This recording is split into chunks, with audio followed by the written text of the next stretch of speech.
Let's talk about corporate governance. So much came out of the Banking Royal Commission, and when it comes to culture, trying to fix the culture, and for CEOs in particular who really sit up the top there, coming into an institution like a bank and trying to change things, good luck. Karen Gately is from Corporate Dojo and hopefully might have a couple of the answers and joins us now. How are you doing? I'm very well. Welcome back from City. We tried to get to you last week, but it just didn't happen, so here we are. Technology was not playing nicely. Sometimes it is the bane of our existence. Let's talk about the banks and about culture. What's the problem at the moment? Yeah, look, again, we've all seen in the news through whether it be the Banking Royal Commission or other, inquiries, that there's a lot of change that needs to happen from a behaviour perspective. And, clearly that change needs to come from the top. So, I think what a lot of organisations are doing is investing their time and energy really challenging their compliance processes, challenging those checks and balances. But, in my experience, I think that culture change is going to have to come from the way organisations are thinking, at the board table, at the executive table. We have a look at the banks and the direction they've gone. There's been a change at the top of quite a few banks. Some have hired from within, others have hired from overseas. RBS, for example. Is it better in your view to hire from a culture outside if you're trying to change the culture within, or is it a better idea to perhaps just look inside for someone who understands the culture, understands what needs to change, and may just be a different type of person to the current management? Look, I think the reality is you can find a great candidate within the organisation or outside of it, and I think that there's benefits in going down both paths. I think what can't be compromised is that individual's values and who they are as a person. And I think one of the things that's really going to be necessary in any of these leaders driving change is courage. Clearly we need them to have integrity. But is the courage to change the company, or is the courage to change the focus away from shareholders and a board demanding cash, which seems to be at the heart of the problem when you come to the Royal Commission? No, that's right. I mean, no one in their right mind thinks, let's charge dead people a service fee. But if you have targets that you have to meet that are being set by a company that needs this money, otherwise they're in trouble as well, that's where the culture starts, isn't it? It's the capitalist culture, essentially. That's right. And so it does take great courage at those exec tables, at those board tables, to really question, our colleagues, the boundaries that we're pushing, let alone stepping over. And, I think when we get a critical mass, if you like, of people who are willing to stand their ground and say, is this good enough? It's not profit at any cost. It's we have a duty of care to obviously our customers, our staff. There are ways in which we need to conduct ourselves to be honourable, and the more executives we have willing to stand up and have their voice heard in that moment, the better. And clearly what we need is people at the board table who are equally bringing that kind of integrity and personal courage to the table to ensure that ultimately we're getting to a place where yes, we're driven, we're ambitious, we're achieving amazing goals, but we're also behaving with respect and decency to the people we serve. What role do HR departments have here? Because I've seen companies where the HR department answers to CEO, and other companies where the HR department answers to boards, and where some boards concerned about perhaps the direction that the company is heading. It might have great financials.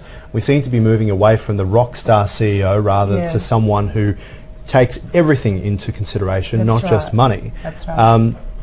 HR departments running surveys of staff about how they feel, is that a good idea, do you think? Yeah, absolutely. Tapping into the voice of your team, what are they observing, what are they feeling, how engaged are they, is one role HR plays. I think, HR is an enabler of the business's outcome because we have effective leadership, and leaders have the tools in their toolkit to get the job done. And the job done is obviously having the talent, but also applying that talent to create the outcomes that we need in our business.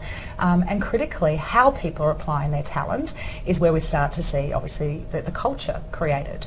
So, I think HR need to play a very strong role in coaching and educating and influencing, inspiring leaders to be the best possible version of themselves. But also being a gatekeeper for those leaders as well, to make sure that there is still a voice getting to board around the chief executive rather than everything going through the chief executive. Because if we're talking about leadership being the main concern for toxic culture. Yeah. Well, if it's not getting through the CEO, it's not getting through. And that's why we say, clearly the board need to be actively engaged. The board need to be asking the right questions.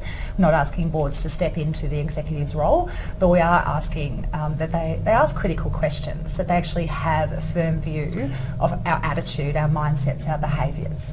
Are there any companies that you can think of that get it right in terms of trying to change their corporate culture and have actually done so? I wouldn't say in terms of changing the culture, but in terms of taking ownership for this. I work with one organisation, Hub24, in the financial services sector, and they're doing a great job of making sure that we tap into the team in terms of that feedback around culture. So I know their board have recently undertaken a review just to make sure that they're happy with where things are at.